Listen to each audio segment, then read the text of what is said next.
자, 그 다음에 5절에 보시면 이제 신탁법이라는 게 나오죠. 신탁법.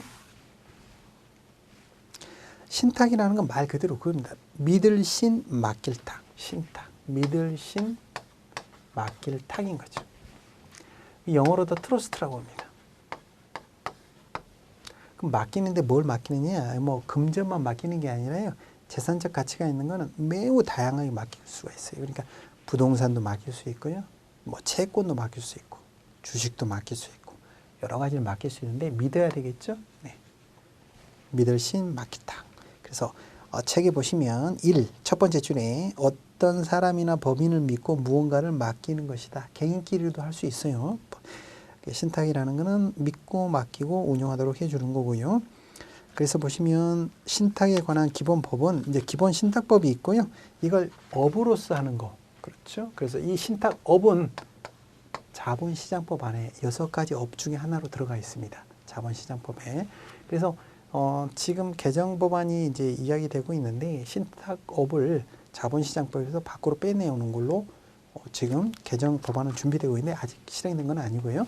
그래서 신탁을 좀 더 발전시켜야 되겠다. 왜냐하면 신탁도 계약인데 어떻게 그 계약 관계를 형성하느냐에 따라 정말 다양하게 발전할 수 있거든요. 저도 개인적으로 굉장히 관심이 많은 분야고, 그래서 자본시장법 안에 들어와 있지만 이게 이제 빠져나오게 되면 훨씬 더 다양하게 될 거고요.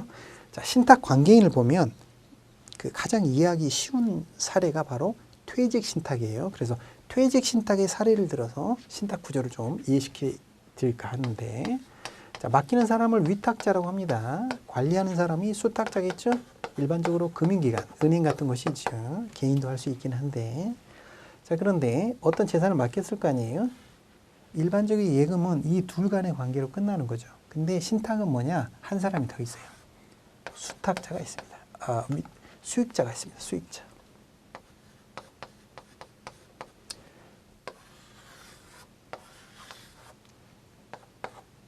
그래서 위탁자와 수익자와 같은 걸 자익신탁. 틀릴 경우도 있을 수 있죠. 그걸 타액신탁이라고 하는데, 자, 이걸 퇴직신탁 사례를 들어볼게요. 기존의 퇴직금이라는 건 어떤 문제가 있었느냐? 회사가 어려워지면 준비했던 퇴직금을 일단 회사를 살려야지 하고 써버리는 경우가 생기는 경우죠. 그런데 회사가 그대로 주저앉으면 이제 퇴직금도 날아가는 경우가 생기잖아요. 이런 걸 막기 위해서 어떻게 하느냐? 야, 퇴직금을 금융기관에 쌓아둬. 그게 퇴직신탁이죠. 자, 그래서 어떤 기업이 퇴직금을 쌓아뒀는데요. 그걸 금융기관에 쌓아뒀어요. 자, 회사가 어려졌다고 위탁자, 맡겼던 사람이 그걸 되찾아갈 수 있는 게 아닌 거죠. 이 돈은, 이 퇴직금은 누구를 위해서? 퇴직하시는 수익자를 위해서 존재하는 거죠. 그래서 별도로 관리된다. 이 재산은 위탁자 고유재산과 별도다. 그렇죠? 그래서 독립성. 자, 맡아서 운영하던 금융기관이 좀 어려워졌어요. 이 돈 갖다 쓰면 돼요? 안 되죠? 이 역시 독립성. 그렇죠. 그래서 위탁자가 신용에 좀 문제가 생기고 어려워졌는데 이 재산을 경매할 수 없고요. 그렇죠. 완전히 별산이니까. 독립적으로 별도로 존재하는 재산으로 인정이 되는 거니까 이 독립성 굉장히 중요한 신탁의 특징이 되는 겁니다. 그래서 혹시 길을 가시다가 아파트 단지에 신탁 방식으로 재건축을 합니다라는 플랜카드 혹시 보신 적 있는지 모르겠어요.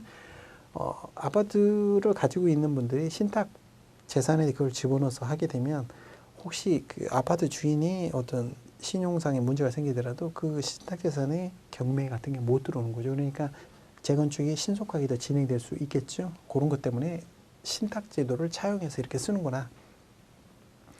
펀드도 마찬가지예요. 펀드도 그 펀드 재산을 어떻게 하느냐? 신탁에 맡겨놓도록 하고 있어요.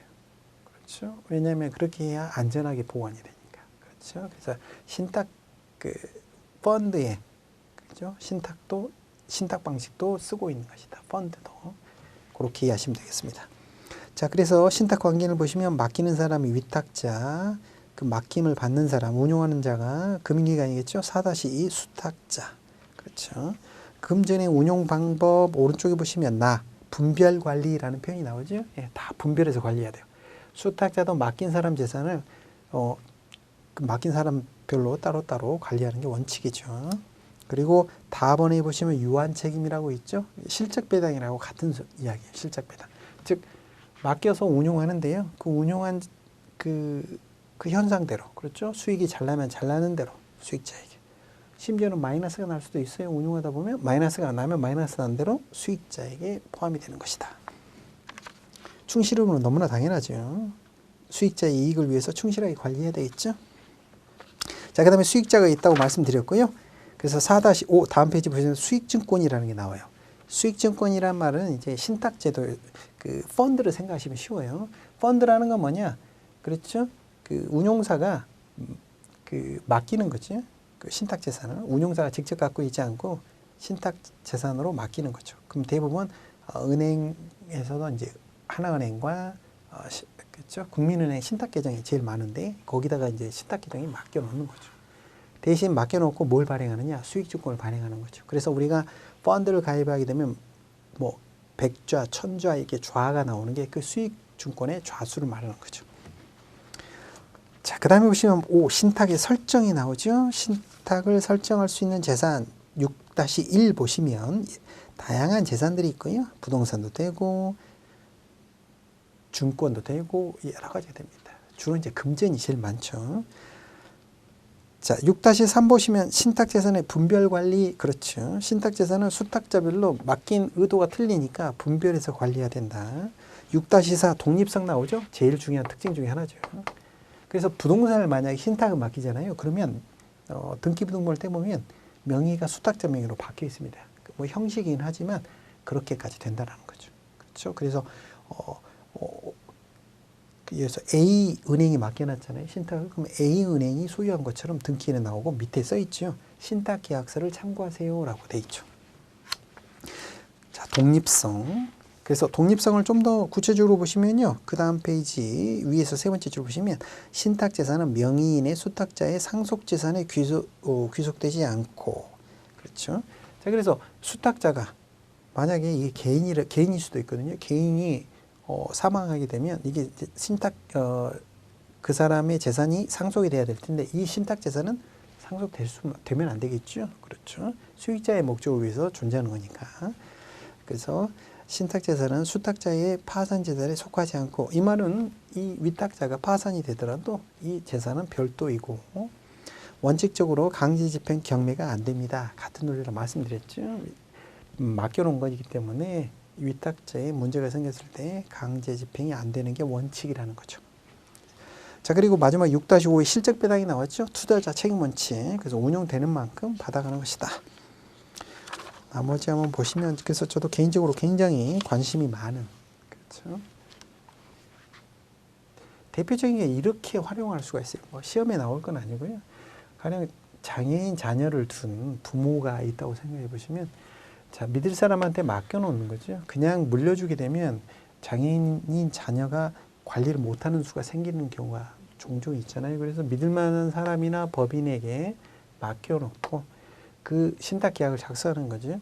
이러이러한 목적으로 이 재산을 활용해서 나의 자녀에게 계속 장애인 학교라든가 어떤 장애인 시설에 계속 있을 수 있도록 그렇게 미리 신탁계약을 해놓게 되면 굉장히 마음이 훨씬 더 편할 수 있는 거죠. 이런 제도가 응용이 되는 거죠. 활용이 더 많이 될 거예요.